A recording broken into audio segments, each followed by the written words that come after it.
바울 사도가 감옥에 갇혀 있었습니다. 그리스도 안에서 감옥 생활을 하는 것을 보고 감옥에 있는 사람들이 그리스도에 대해서 관심을 갖고 믿는 사람들도 있었고요.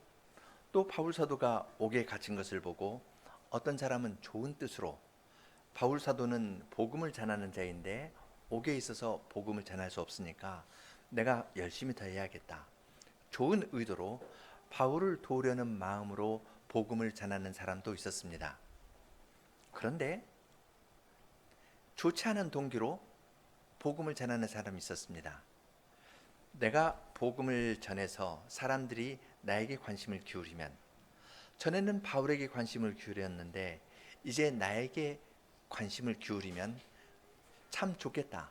나의 존재감도 확인해 볼 수 있고, 뿐만 아니라 내가 이렇게 복음을 전하면 감옥에 있는 바울은 좀 아파할 것이다. 왜냐하면 이웃이 논을 사면 배가 아프다고 우리 속담에도 그런 거가 있잖아요. 바울을 따르던 사람이 바울에게 말을 듣지 않고 나의 말을 들으면 감옥에 있는 바울이 얼마나 아파할까, 그런 생각을 하는 사람도 있었습니다. 17절에 보면요, 저들은 나의 매임에 괴로움을 더하게 할 줄로 생각하여 순전치 못하게 다툼으로 그리스도를 전파한다. 나의 매임에 괴로움을 더한다는 것은 바울이 옥에 갇혀서 착고에 이렇게 차여 있는데요, 로마 그 죄수들은 죄수가 있으면 옆에 간수가 있어가지고 간수하고 함께 이렇게 착고를 차고 있었습니다. 그러니까 도망가려고 하면은 이 사람이 깨는 거예요. 이런 식으로 착고에 이렇게 차고 있었는데, 그런데 이걸 괴로움을 더하는 거니까 비비는 겁니다. 비벼서 괴로움을 더하게 하려고, 옥에 있는 바울에게 괴로움을 더하게 하려고 복음을 전하는 사람이 있었습니다. 그것을 다툼으로 그리스도를 전파한다 했는데, 이건 다툼이라는 말은 이기적인 욕망입니다. 그냥 단순히 다투는 것가 아니라 다투는 속에는 나를 확인해 보고 싶은 겁니다. 내가 마음에 있는 것을 이루었을 때 이것이 받아들여지면은 거기에서 나의 존재감을 확인하는 겁니다. 그래서 바울에게 갔던 사람이 나에게 오면은 이거 좋은 거예요. 이것이 이제 다툼이라는 겁니다. 이기적인 야망, 자기 개인의 야망 때문에 복음을 전하는 사람이 있었습니다. 그렇게 자기를 중심으로 생각하니까 복음을 전해서 사람들이 나에게 오면 바울은 괴로움이 더할 것이라고 했습니다. 여러분이 그런 위치에 있다면 그 소식을 전해준 사람에게 여러분은 뭐라고 질문하겠습니까?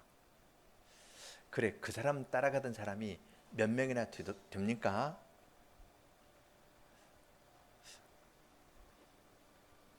아마 그러기 쉽겠죠. 그 다음에 두 번째 질문은 누가 가던가요? 사람 이름을 물어볼 겁니다. 그렇게 질문을 하면은 몇 명 갔습니다. 그 사람 모임에 한 50명 갔습니다. 100명 갔습니다. 뭐 200명 갔습니다. 그렇게 이야기를 하면은 뭐라고 대답할까요? 내가 에베소에서 복음 전할 때에는 시 전체가 왔었는데요, 과거를 회상하면서 감옥에 있는 사람들이 그렇게 말하기 쉽겠죠. 누가 갑니까? 누구누구 하니까 그 사람 원래 좀, 내가 가기 전에는 누구 따르다가 내가 왔을 땐 나 따르더니 또 그 사람 오니까 저 사람 따르고 좀 믿을 수 없는 사람인데요 하면서 이렇게 말하기 쉬울 겁니다. 그런데 빌립보서에서 보면은 바울 사도가 그렇게 질문했을까요? 18절의 대답이 있는 걸 보면 바울 사도가 물었던 질문이 하나 있습니다. 18절에서 그러면 무엇이뇨? 외모라 하든지 참으로 하나 무슨 방도라 하든지 전파되는 것은 그리스도니 내가 이로써 기뻐하고 또한 기뻐하리라, 이렇게 말했습니다. 그러면 바울 사도가 무엇을 질문했을까요? 그 사람의 동기에 대해서 질문하지 않았을 겁니다. 바울 사도는 그 사람에게 많이 갔고 바울 사도를 다른 사람들도 갔고 그 분위기가 좀 바울 선생님 대신에 저 사람을 향함띠다 하면서 이렇게 말을 했는데 바울 사도의 질문은 딱 한 가지였습니다. 그것은 어떤 내용을 전하던가요? 대답은 그리스도를 전파합니다. 거기에 대한 바울의 대답은 그래요. 저는 기쁘네요. 전파되는 것은 그리스도니 나는 기뻐하고 기뻐하겠습니다. 마침표입니다. 다른 말 없습니다. 그 광경을 한번 잘 생각해 보십시오. 감옥에 있고 시기심 때문에 자기를 따르던 사람들을 다 이쪽으로 빼갔는데요. 그러면서 고통을 주려고 이렇게 했는데 거기에 대한 바울의 대답은 그리스도였습니다. 전파되는 것은 그리스도니 저는 기뻐하고 기뻐합니다.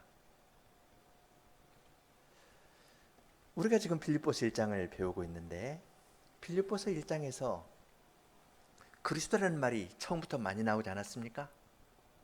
1장 1절 2절 보더라도 자기를 소개할 때 예수 그리스도의 종 바울과 디모데는 그리스도 예수 안에 있는 빌립보에 사는 모든 성도와 또한 감독과 집사들에게, 세 번째로 하나님 아버지와 우리 주 예수 그리스도에게로서 은혜와 평강이 여러분에게 있기를 바랍니다 하면서 처음부터 그리스도에 관해서 이야기를 했습니다. 빌립보 교회는 분열이 있었습니다. 그리고 유오디게와 순두게의 이야기를 4장에서 하는 걸 보면은 직분자 안에 분열이 있었습니다. 그런데 바울 사도는 분열의 현실에 대해서 분석하면서 누가 어떻게 말했으니까 이 말이 틀렸고 누구의 말이 맞고 누구의 말이 30% 맞고 70% 틀렸고 이런 식으로 문제를 접근하지 않았습니다. 그 문제에 대해서 바울 사도는 그리스도를 이야기를 했습니다. 나는 그리스도의 종이고 나와 디모데는 그리스도의 종으로 공동 사역하고 있다. 그렇게 이야기를 하고 또한 빌립보에 사는 여러분 모두에게 성도 모두를 놓고 이야기를 했지 거기에서 어떤 사람이 좀 더 하나님 말씀에 가깝고 어떤 사람은 덜 가까울 겁니다. 근데 그거 나누지 않았습니다. 여러분 모두에게 특별히 감독과 집사들에게 예수 그리스도의 은혜와 평강이 여러분에게 있기를 바란다고 했습니다. 이렇게 바울 사도가 예수 그리스도에 관해서 이야기를 많이 하는데 그건 단지 편지 쓸 때 수사학적인 표현일까요? 그 안에 문제가 있으니까 이 문제를 풀기 위해서 바울 사도가 사용하는 말일까요? 아니면 바울 사도가 그리스도께서 친히 은혜와 평강을 빌립보 교회에 내려주시면서 그들과 함께 하시면서 그들을 하나로 만들어 주시기를 만드는 것이 주님의 뜻이라는 것을 알고 그의 손발이 되어서 그의 종으로 일을 하는 것이었을까요? 그리스도가 설명이나 개념이었겠습니까? 아니면 바울 사도가 이야기하는 그리스도는 실제이고 능력이었겠습니까? 빌립보서 1장에서 이야기하는 건 분명합니다. 그리스도의 종으로서 바울 사도는 그런 태도로 살았습니다. 그러면 여기에서 중요하게 봐야 될 것이 무엇이겠습니까? 그리스도께서 빌립보 교회를 하나로 만들어 나가시는 것을 그 능력이 발휘되는 것을 바울 사도는 어떻게 알 수 있고 그리스도께서 실제적인 능력으로 이 교회 안에서 일하시도록 하기 위해서 바울 사도가 옥에서 할 수 있는 것은 무엇이겠습니까? 그리스도를 중심으로 이야기할 때 이 그리스도께서 그들과 함께 하시면서 은혜를 주시는 것을 잘 분간하고 그 능력이 발휘되는 구체적인 것은 기도입니다. 그래서 빌립보서 1장에 보면 기도라는 말이 3번 나옵니다. 또한 중요한 것은 그리스도께서 이 모든 문제를 다 풀고 가시면 바울 사도의 마음에는 뭐가 있을까요? 나의 매임에 아픔을 더하게 하려고, 괴로움을 더하려고 이렇게 하는데, 그런 말 들었으니까 나 괴롭다 하는 것가 아니라요, 그리스도께서 가져가면은 바울 사도에게는 뭐가 있겠습니까? 기쁨이 있는 겁니다. 기도와 기쁨, 이 두 가지를 우리는 빌립보서에서 중요하게 볼 필요가 있습니다. 오늘 기도에 관한 것은 조금 이따 또 나올 테니까 그 19절부터 이야기에서부터 첫 번부터 나오는 것이 그겁니다. 19절에 이것이 너희 간구와 예수 그리스도의 성신의 도우심으로 나의 구원을 이룰 줄 아는 고로, 그렇게 이야기를 합니다. 지금 바울 사도가 여기에서 이야기하는 것은 여러분의 기도라고 이야기를 하는데요, 앞에 있는 두 번의 기도를 보겠습니다. 3절 4절인데요. 내가 여러분을 생각할 때마다 나의 하나님께 감사하며 간구할 때마다 여러분 모두를 위하여 기쁨으로 항상 간구함은, 하면서 빌립보 교회를 위해서 바울 사도는 옥에 있으면서도 기도한다고 이야기를 했습니다. 그리고 빌립보 교회에 순전한 것을 가르치려고 하기 전에 바울 사도는 9절에서 기도를 합니다. 9절, 내가 기도하노라 너희 사랑을 지식과 모든 총명으로 점점 더 풍성하게 하사 너희로 지극히 선한 것을 분별하며 또한 진실하여 허물 없이 그리스도의 날까지 이루고 예수 그리스도로 말미암아 의의 열매가 가득하여 하나님의 영광과 찬송이 되게 하시기를 구하노라. 빌립보 교회가 어려움을 겪는데 이 어려움을 통해서 지극히 선한 것을 분별한다. 이 분별한다는 것은 그 정련의 과정을 거치면서 용광로에 넣으면 좀 뜨겁잖아요. 그런데 거기서 불순물은 빠지고 참된 것, 순전한 것만 남습니다. 어려움을 겪으면은 알곡과 가라지가 갈리는 겁니다. 그런 과정을 통해서 너희가 참된 지식을 알기를 원한다 하면서 기도했습니다. 그리스도께서 빌립 교회의 머리로서 빌립보 교회를 인도한다는 것은 바울 사도에게는 개념이 아닙니다. 어떤 문제를 풀기 위한 신학적인 명제가 아닙니다. 이건 실제였습니다. 그러니까 바울 사도는 그 사실 앞에서 주님, 친히 주님의 교회를 정순케 해주십시오, 그렇게 기도를 한 겁니다. 그들이 사랑이 있는데 지식이 없어가지고 아직 좀 부족한 거가 있습니다. 주님, 이거 채워주십시오 하고 기도하는 겁니다. 동시에 그리스도의 종으로 자기를 놓은 바울은 자기를 위해서 기도해달라고 이야기합니다.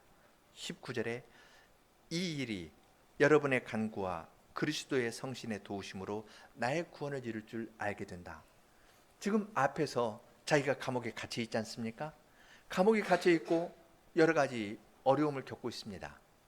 어떤 사람들은 선한 동기에서 복음을 전하지만 어떤 사람은 선하지 않은 동기에서 복음을 전하는데 그리스도가 전파되니까 기뻐하고 기뻐한다 하지만 이것이 오래되는 건 좋지 않습니다.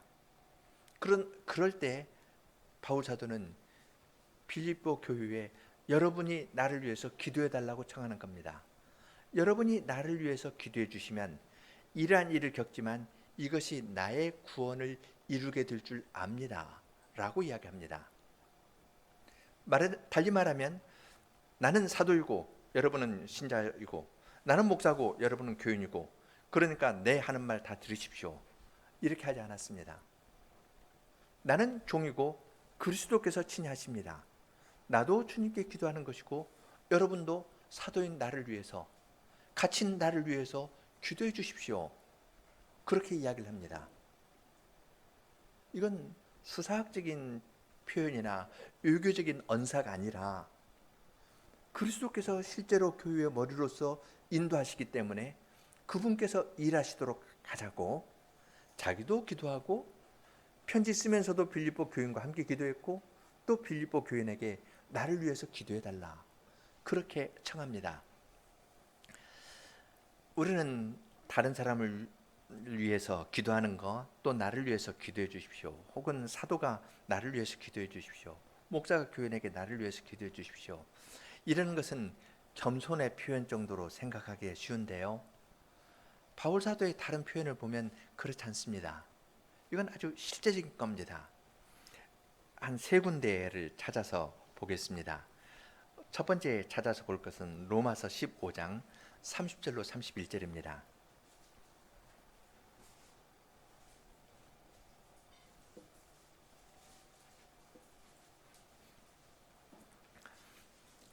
형제들아, 로마서 15장 30절입니다. 내가 우리 주 예수 그리스도로 말미암고 성신의 사랑으로 말미암아 너희를 권하노니 너희 기도에 나와 힘을 같이하여 나를 위하여 하나님께 빌어 나로 유대에 순종치 아니하는 자들에게서 구원을 받게 하고 또 예루살렘에 대한 나의 섬기는 일을 성도들이 받음직하게 하고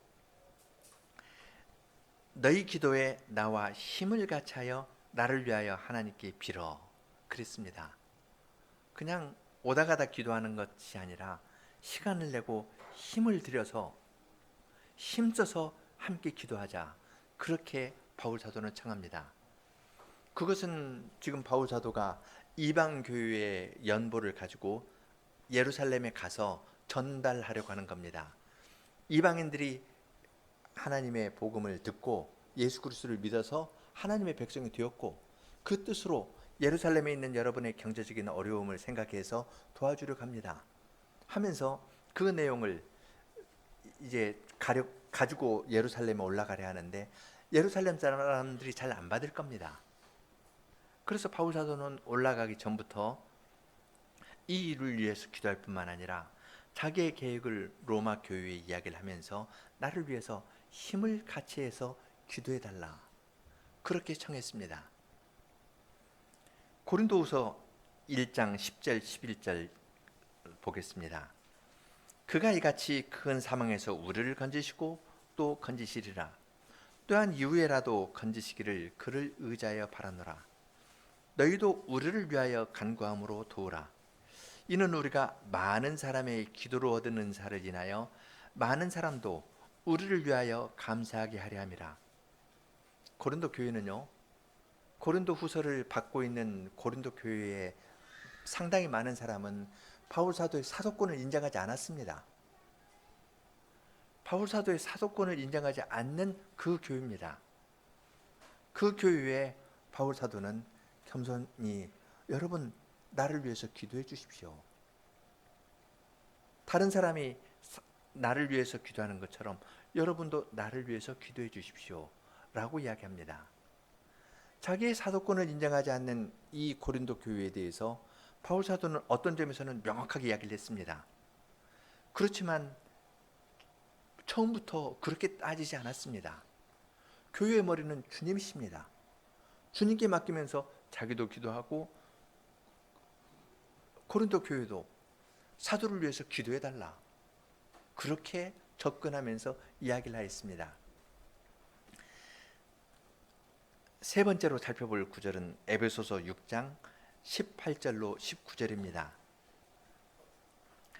모든 기도와 간구로 하되 무시로 성신 안에서 기도하고 이를 위하여 깨어 구하기를 항상 힘쓰며 여러 성도를 위하여 구하고 또 나를 위하여 구할 것은 내게 말씀을 주사 나로 입을 벌려 복음의 비밀을 담대히 알리게 하옵소서 할 것이니. 바울 사도는 에베소에서 아주 능력 있게 복음을 전하지 않았습니까? 그랬는데 바울 사도는 그렇게 능력 있게 복음을 전한 자기의 사실이나 또한 주님께서 바울 사도에게 주신 많은 은사들이 있는데 그것을 의지하지 않았습니다. 복음의 비밀을 전하는 것은 쉬운 일이 아닙니다. 담대한 마음으로 복음을 전하는 건 쉬운 일이 아니고 또한 나에게 말씀을 주사. 바울 사도가 신약 성경의 중요한 부분들을 썼는데 이건 개인의 능력으로 쓴 것이 아닙니다. 주님께서 말씀을 주시니까 쓰는 겁니다. 매번 말씀을 전할 때마다 전에 알고 있었던 거 가지고 하는 것이 아닙니다. 주님께서 매번 말씀을 주셔서 거스리는 사람을 향해서도 담대하게 막 입을 벌려서 복음을 전하는 겁니다. 이러한 확신은 사람이 스스로 막 힘을 내 가지고 자기를 이렇게 붙들어 가지고 할 수 있는 것가 아닙니다.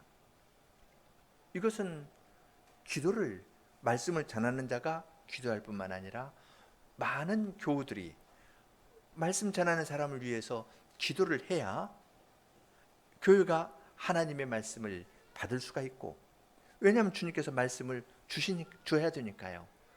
바울 사도도 하나님께서 나에게 말씀을 주시도록 기도했고, 주신 말씀을 담대히 입을 벌려서 담대히 전하도록 기도했습니다. 이런 것은 사람의 능력이나 자질로 할 수 있는 것이 아닙니다. 그러니까 바울 사도는 이 구절 말고 다른 데에도 보면은 골로새서 4장 3절, 데살로니가전서 5장 25절 이러한 여러 군데 보면은 기도를 부탁하고 기도하면서 복음 사역에 임했던 겁니다. 이러한 기도는 말씀을 주시고 말씀이 이 강단에서 끊임없이 계속 전파되게 해 주십시오. 그래서 죄인이 회개하고 주님의 구원의 은혜로 말미암아 하나님의 백성들이 힘을 얻고 나아가게 해 주십시오 라는 기도는 주님의 백성들 사이에서 항상 드려져야 하는 기도인 것입니다. 구약에서 아침과 저녁으로 상번제를 드릴 때 그 번제는 기도였습니다.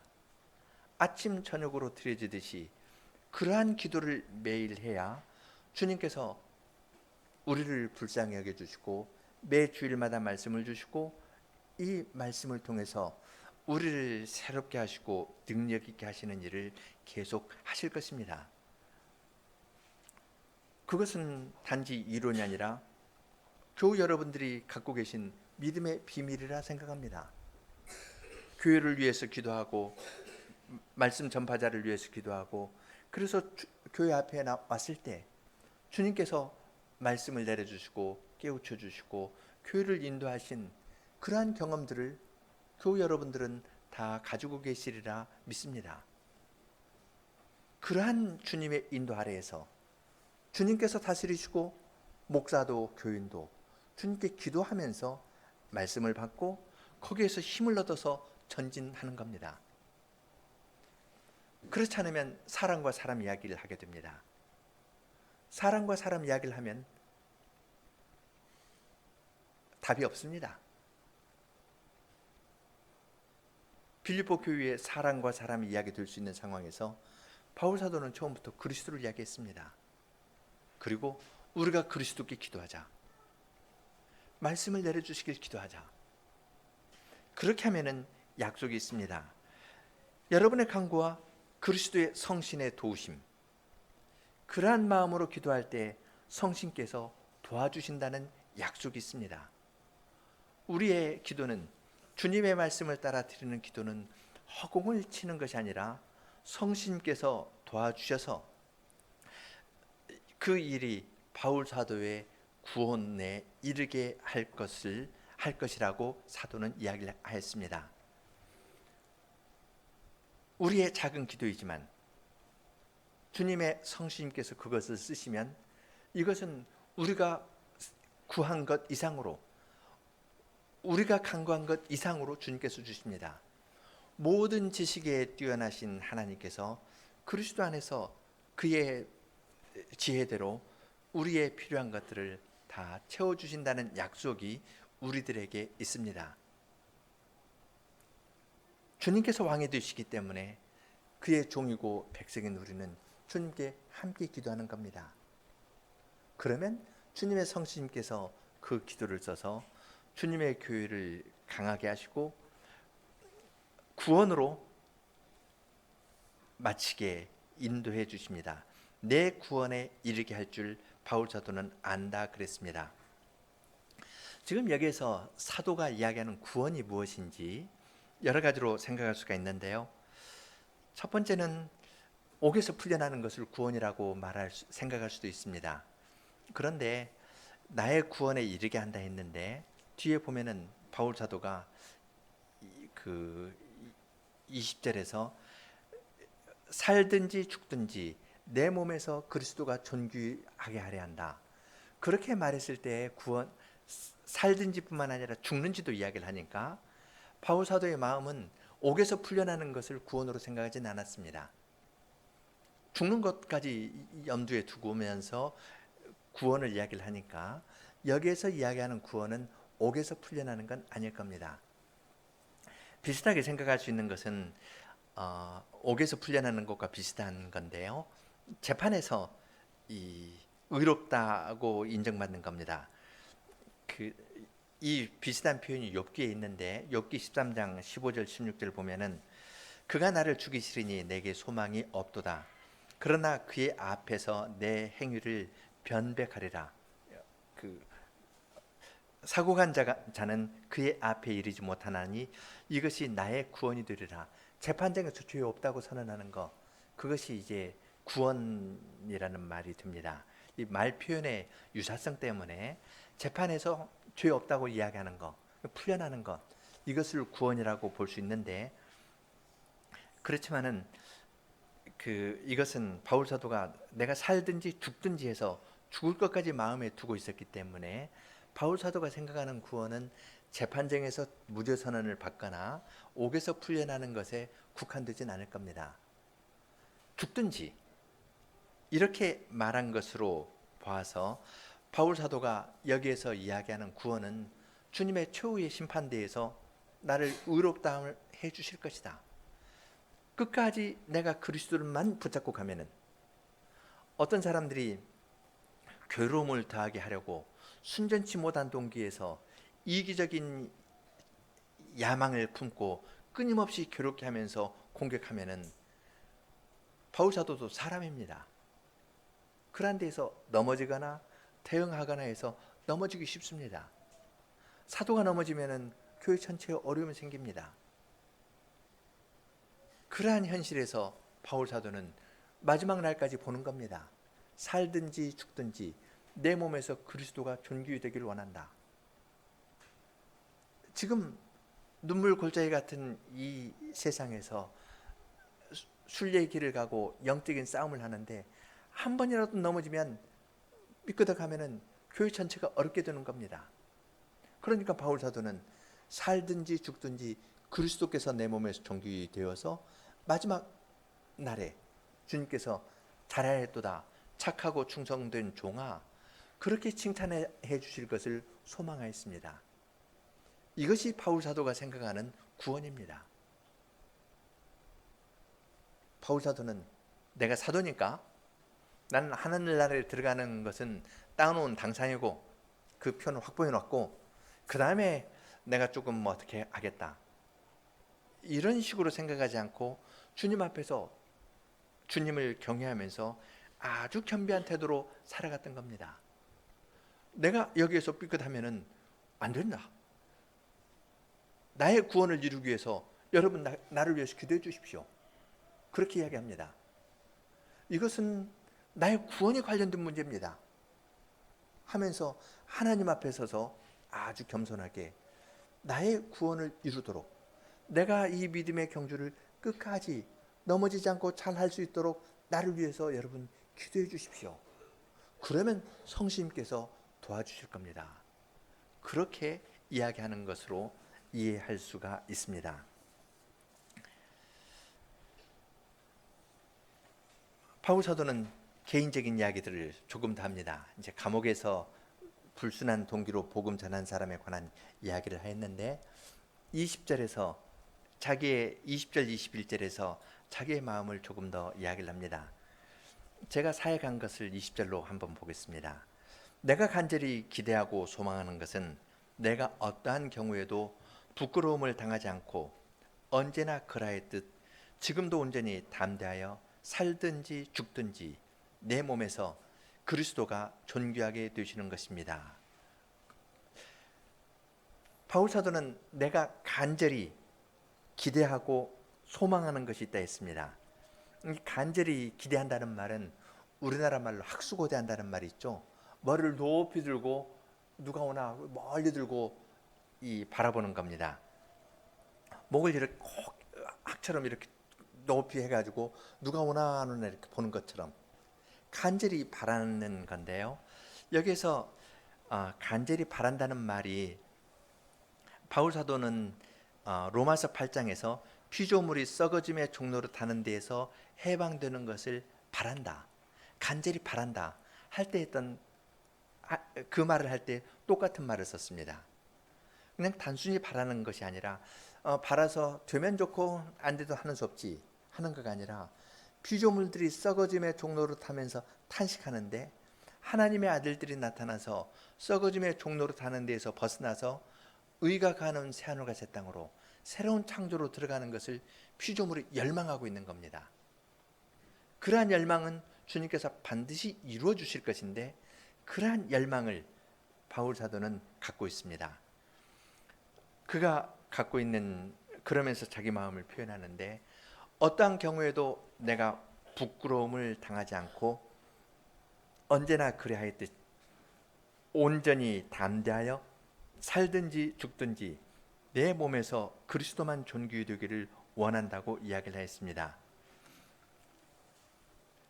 죄수의 몸으로 황제 앞에 산다. 사람이 그 죄수복을 입으면요, 그 어떤 사람이 이제 감옥에 들어가 가지고 사복 놓고 이제 감방에 들어가기 전에 여기 번호가 쓰여진 그 옷을 입으면 느낌이 딱 달라진다 합니다. 사회에서 떵떵거리던 사람도 똑같이 죄수복을 입고요, 그 다음에 번호로 불리거든요. 그렇게 하면 사회에서 뭐 사장이든 교수든 뭐 어떤 사람도 몇 번 하면은 거기 해야 되거든요. 그래서 여기서 뭐 깡패하다가 잡혀온 사람하고 똑같이 대하게 되고 똑같은 방에 있고 그러는 겁니다. 그러니까 어떤 옷을 입는다, 어떤 위치에 있다는 것은 사람에게 굉장한 영향을 미치는데요. 근데 바울 사도는 지금 죄수의 몸으로 황제 앞에 섭니다. 그때 심정이 어떨까요? 어떤 왕이 그 바울 사도를 하나님의 사도로 존중해 가지고 대해서 말씀을 받는 것이 아니라 그는 죄수입니다. 그쪽은 나를 풀어줄 수도 있고 풀어주지 않을 수도 있고 나의 생살 여탈권을, 내 생명을 좌우할 수 있는 사람이거든요. 그런 사람 앞에서 복음을 전한다는 건 쉬운 일이 아닙니다. 수치감, 부끄러움 이런 것이 들 수 있습니다. 그러한 때 바울 사도는 나는 그 어떠한 경우에도 부끄러워하지 않고 복음을 전하겠다 합니다. 바울 사도는 로마서 1장 18절에서 내가 복음을 부끄러워하지 아니하노니 이 복음은 모든 믿는 자에게 구원을 주시는 하나님의 능력이 됨이라. 모든 사람에게 구원을 주시는 이 하나님의 복음을 전할 때 내 마음 가운데 아무런 두려움이 없이 담대히 그리스도만 전파하기를 원하는 겁니다. 살든지 죽든지 이렇게 전파하는 걸로 말미암아 나는 사형 선고를 받을 수 있습니다. 사형 선고를 받는다 하더라도 부끄러워하지 않고 담대히 살든지 죽든지 내 몸에서 그리스도만 존귀 되기를 원한다고 이야기를 하였습니다.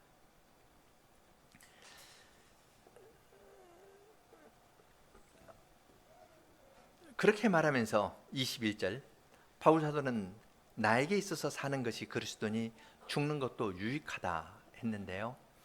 유익하다는 말을 아까 요리문답 시간에 양태진 선생님이 이야기를 하면서 얻는 것이다 했는데, 얻는 것, 유익하다는 말은 좀 점잖은 말이고요.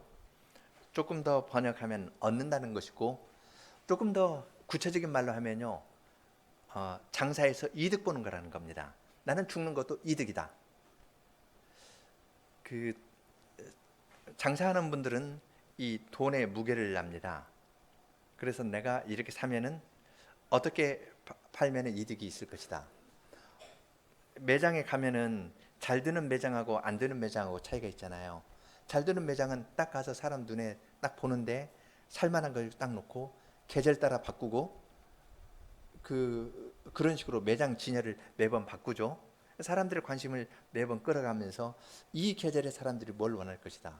5월달 되면은 어린이날 있고 뭐 부모의 날 있으니까 그런 걸 중심으로 하고 조금 있으면 바캉스 시절 되면은 바캉스 물건 앞에 놓는다든지 이런 식으로 해서 이 장사를 참 잘하는데요. 지금 바울 사도는 여기에서 죽는 것도 장사에서 이익 보는 것처럼 이익 보는 겁니다. 아주 일상적인 말을 썼습니다. 손해 보는 일 아니라 그렇게 말합니다. 나에게는 사는 것이 그리스도니 죽는 것도 이득이다. 그렇게 말합니다. 생각해 보십시오. 어떻게 죽는 것이 이득이 될 수 있을까요? 주님께서 말씀하셨습니다. 사람이 온 천하를 얻고도 자기 목숨을 잃으면 무슨 이득이 있으려? 똑같은 말입니다. 내가 온 세상을 얻었는데요, 내가 죽어버립니다. 그러면 이득 있나요? 없잖아요. 온 세상을 얻기 위해서 부모, 형제 관계 끊고 많은 돈을 얻었습니다. 이 돈을 잡으려고 고귀한 인간관계를 희생하고 이 돈을 잡았거든요. 그러다가 병 걸려서 죽게 됐습니다. 그 인생이 무슨 이득이 있겠느냐? 그렇게 질문할 수 있죠. 그런데 바울 사도는 나는 죽는 것이 이득입니다. 그렇게 말합니다.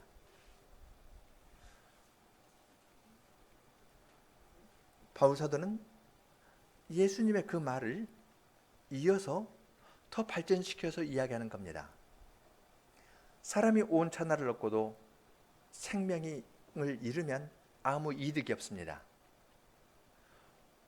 온 천하를 얻지 못한다 하더라도 그리스도를 얻으면, 생명을 얻으면, 생명이신 그리스도를 얻으면 이건 이득입니다.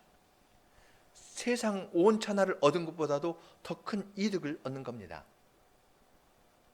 지금 바울 사도가 이야기하는 것은 그겁니다. 내게는 사는 것이 그리스도니 죽는 것도 이득이다.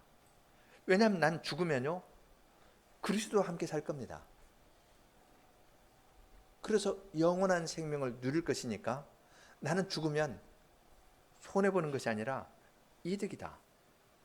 내게는 사는 것이 그리스도이기 때문에 이 세상에서부터도 지금 그리스도와 살고 있고요.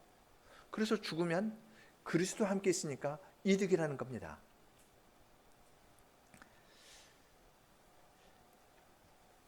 신자는 이 세상에 있을 때에도 그리스도와 함께 있지만 육신의 생명을 다 마치고 눈을 감을 때에도 그리스도와 함께 있습니다.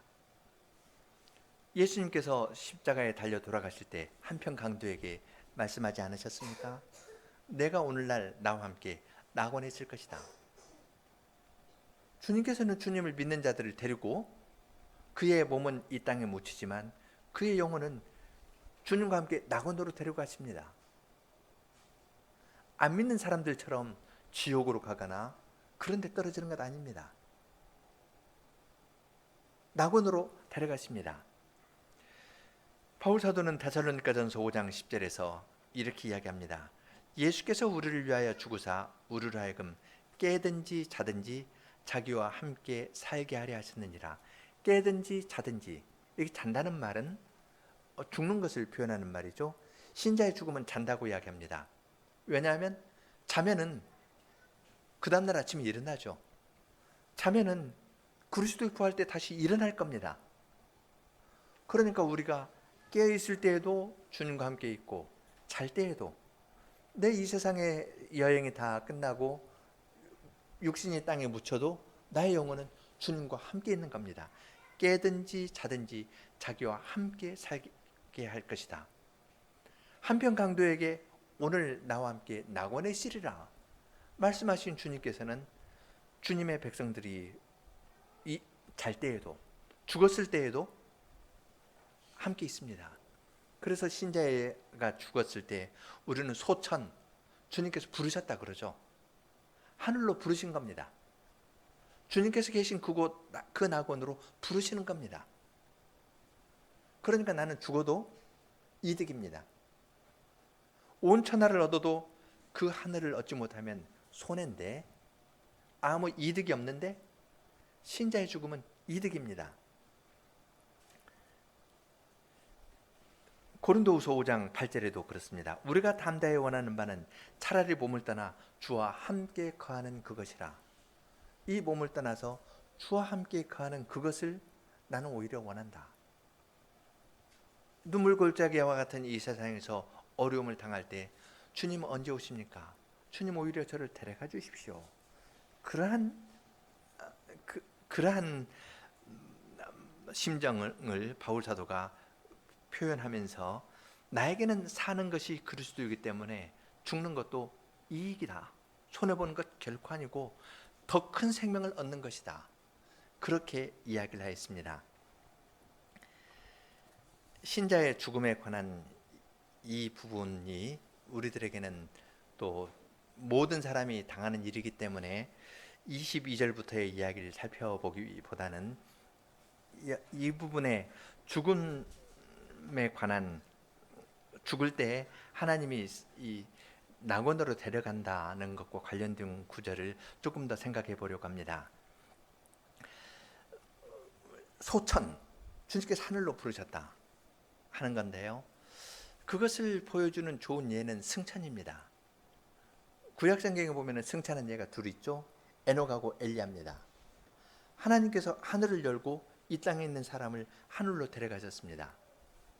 그것은 신자의 생활이 이 세상에서의 삶이 전부가 아니라 하늘의 삶이 있다는 것을 보여주시는 겁니다. 그런데 주님께서 하늘을 열고 에녹과 엘리야를 부른 그 시대를 생각해 보십시오. 그 시대가 아주 경건하고 좋은 시대였나요?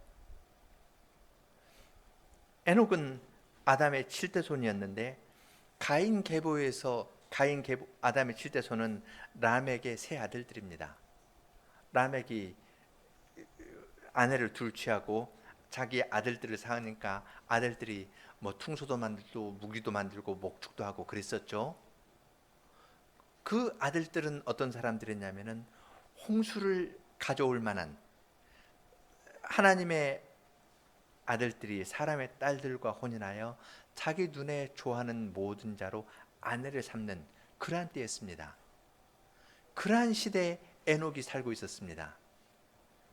하나님께서 하늘을 열고 비를 보내서 심판하실 만한 그러한 상황이었는데, 그러한 때 하나님과 동행하는 에녹을, 그러한 시대에 사는 것이 하나님이었던 에녹을 하나님께서 하늘을 열어 데려가셨습니다. 이 세상은 캄캄하였지만, 그래서 아주 현상적이고 강포하고 쾌락을 좋아하는 그러한 시대였는데 하나님께서는 하늘을 열어 보이신 겁니다. 너희의 삶은 여기에 있다. 엘리야를 데려가신 것도 마찬가지입니다. 엘리야 시대는 아합이 바알을 들여와서 사람들이 바알과 여호와 사이에서 왔다 갔다 하면서 바알도 섬기고 여호와도 섬겼던 그런 때입니다.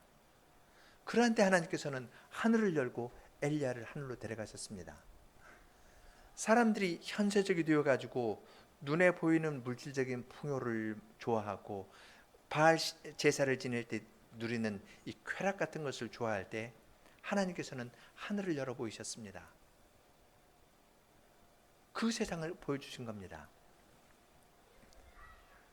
그렇게 하신 것은 무슨 뜻이 있겠습니까?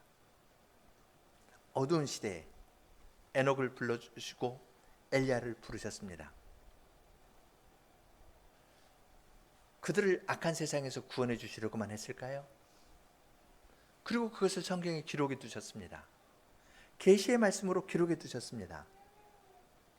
그것은 그러한 시대에 살고 있는 우리들에게 주님께서 하늘을 보여주신 것과 같은 겁니다.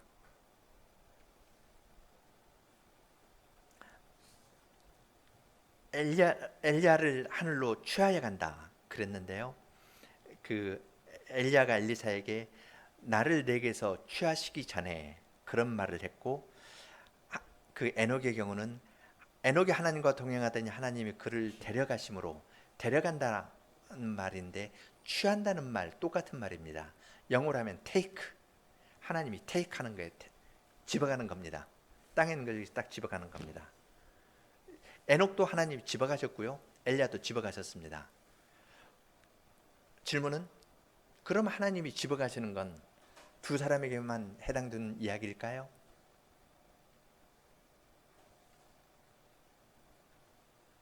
그렇지 않습니다.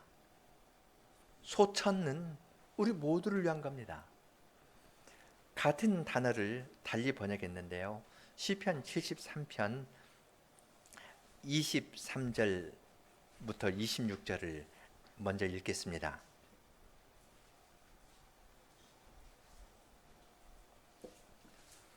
내가 항상 주와 함께하니 주께서 내 오른손을 붙드셨나이다.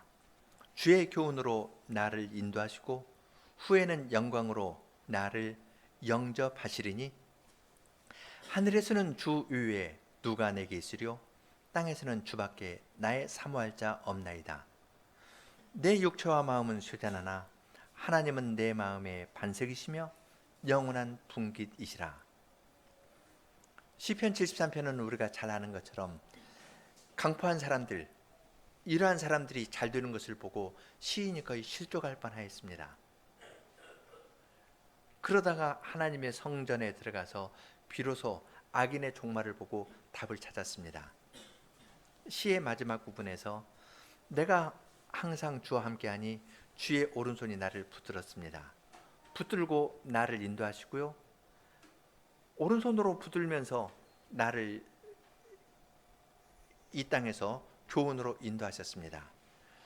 후에는 영광으로 영접하실 겁니다. 그러면 난 하늘에 갈 것이고 하늘에서 주 위에 누가 내게 있으려 하고 주님을 찬송할 겁니다. 후에는 영광으로 나를 영접하신다 했을 때 영접이라는 말이 똑같은 말입니다. 테이크라는 말입니다. 손으로 나를 붙잡고 가시다가요. 교훈으로 인도하시고 내가 죽으면 주님께서 나를 하늘로 데려가실 겁니다. 똑같은 단어를 썼습니다.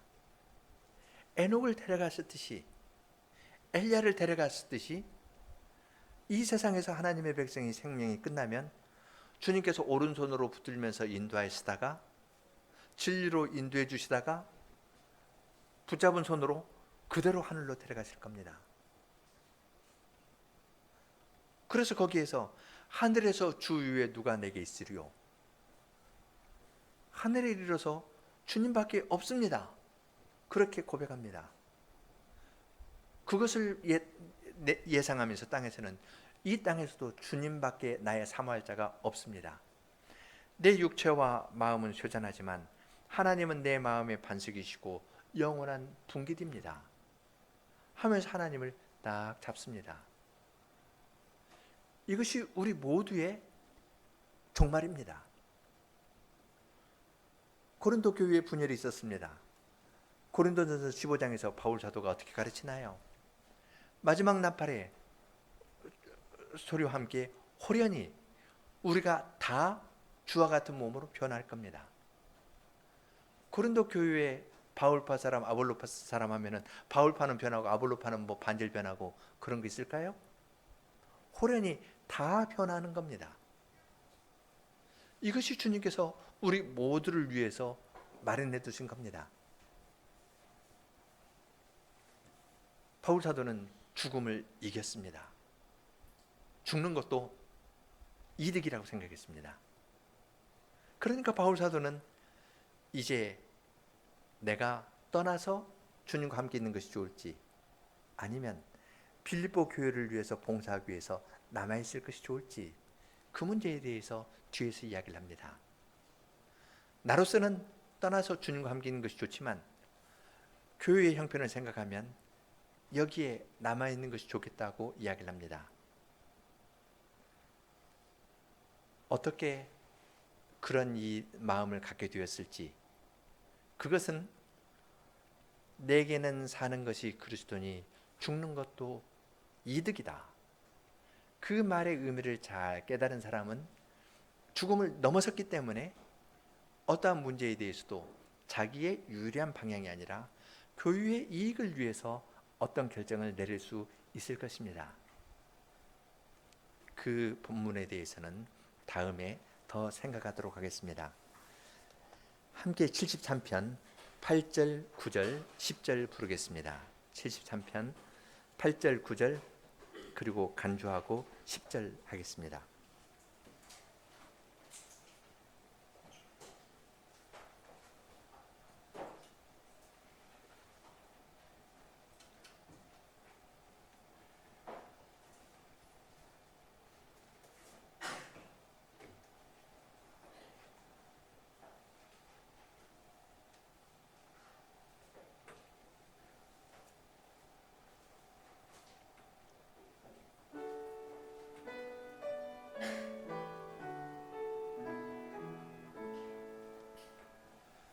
내 마음 고통스럽고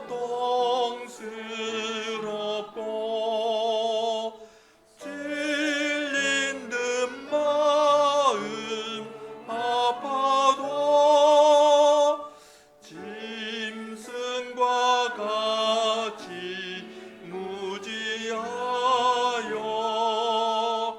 깨달음 전혀 없었도다. 주님과 함께 있으니 주께서 날 붙드시네. 언제나 함께 하시며 오른손 잡아주시네.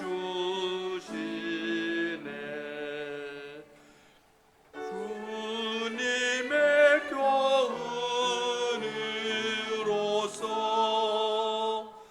언제나 인도하시네. 후에는 영광으로 영접 하늘에 누가 있으리요. 주께서 함께 하시니 땅에서 무얼 바라리. 육체와 마음 쇠에도 내 반석 주님 내기요.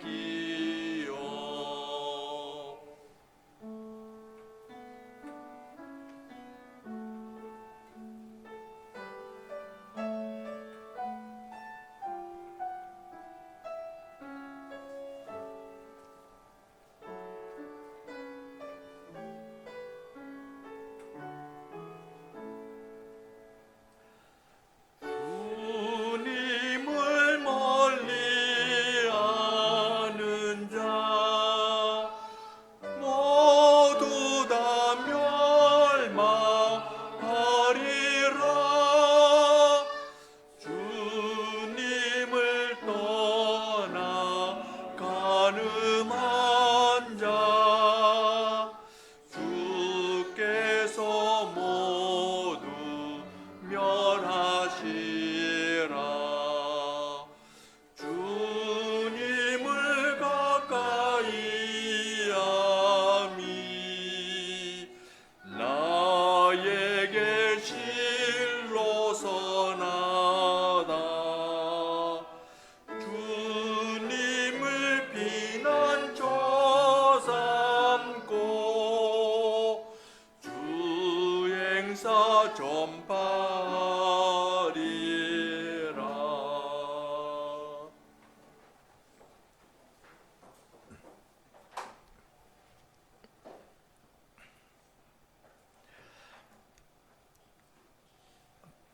거룩하신 하나님 아버지, 저희들은 인생의 어두운 면을 대면할 힘도 없고 그렇기 때문에 그러한 사실에 대해서 잊어버리고 그냥 눈에 보이는 다른 것들을 향하여 살아가는 저희들입니다. 저희들이 죄를 지었고 죄로 말미암은 고통이 있고 또한 죽음의 현실이 있다는 이 사실을 저희들이 마땅히 생각해야 될 대로 생각지 못하고 있는데 그러한 저희들을 구원하시려고 그리스도께서 오셔서 죄의 문제를 풀어주시고 사망의 문제를 풀어주시고 이 복음의 말씀을 저희들에게 들려주시면서 주님의 백성들에게 내가 너희와 말씀과 성신으로 가까이 한다는 것을 알려주시고 주의 백성들로 하여금 벙어리 되었던 저희들의 입을 열어서 주님께 기도하게 하여 주시고 아이의 말과 같은 그러한 기도이지만 주님께서는 그러한 기도를 받아주시고 성신으로 사용하여 주셔서 저희의 마음에 확신을 주십니다. 그리하여 주의 백성들로 하여금 내게 사는 것이 그리스도니 죽는 것도 이득이다 이야기를 하면서 죽음을 넘어서서 그리스도와 함께 살 수 있는 영원한 나라를 보여주시고 그 나라에 대한 확신을 저희 마음 가운데 불러주십니다. 그러한 마음이 있을 때에는 저희들이 들리는 말에 의해서 요동되지도 않고 자기를 나타내기 위해서 분열을 획책하지도 아니하고 주님의 말씀 아래 자기를 낮추며 그리스도를 내 몸에서 그리스도만 존귀케 된다는 것을 실질로 느끼고 교회의 삶에서도 함께 맛보아 나아갈 수 있겠습니다. 그러한 은혜를 주님께서 저희들에게 말씀으로 내려주시니 감사합니다. 이 말씀이 저희 가운데에서 열매를 맺어서 저희들이 모두 인생의 어두운 면들을 주님의 말씀으로 능히 이기고 나가는 자들이 다 되도록 은혜를 허락하여 주시옵소서. 예수님 이름으로 기도합니다. 아멘.